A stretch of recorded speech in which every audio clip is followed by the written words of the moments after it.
Hello अस्सलाम वालेकुम viewers जी। आज हम जा रहे हैं हानिया के स्कूल, वानिया के स्कूल। हानिया आप कहाँ जा रही हैं? आप ही के स्कूल जा रही हैं आप अपने बाबा और मम्मा के साथ? चलें ठीक है, हम चलते हैं आप ही के स्कूल। और ज़रा काम था मुझे हानिया के स्कूल में, क्योंकि उनकी एक बुक्स नहीं मिल रही। आपको दिखाते हैं हानिया वानिया का स्कूल और हानिया के साथ चलते हैं।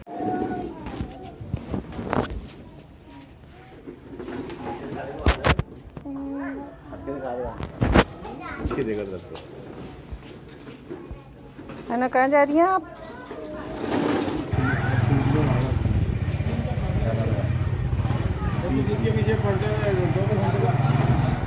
चलो जी चलते हैं वानिया के स्कूल। चलो चलो चलाना। ये हमारा मोहल्ला है पुराना ज़माने का।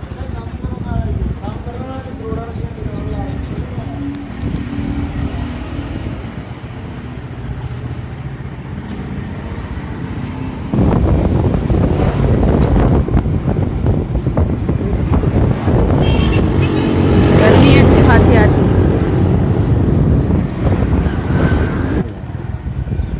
चलो जी वानिया का स्कूल आने वाला है बस। अब हम जाएंगे वानिया के स्कूल।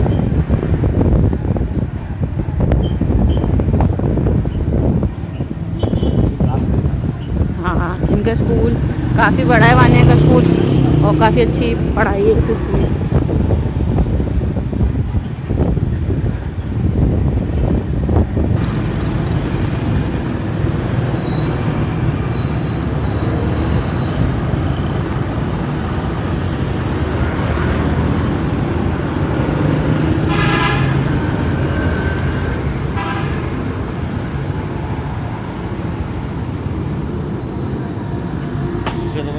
चलो हानिया, आप जाओगे अंदर? आ जाओ। चले जी, आ जाओ। ये देखें हम वानिया के स्कूल आ गए। वानिया का स्कूल है ये। वानिया की बुक्स मिलके नहीं दे रही, इतनी परेशानी हो रही है। हाँ जी, वानिया की बुक मिल गई। इस बुक के लिए हम जगह जगह गए हैं। और आज का व्लॉग था हमारा वानिया के स्कूल का। उम्मीद करते हैं आप सबको पसंद आया होगा। अल्लाह हाफिज़।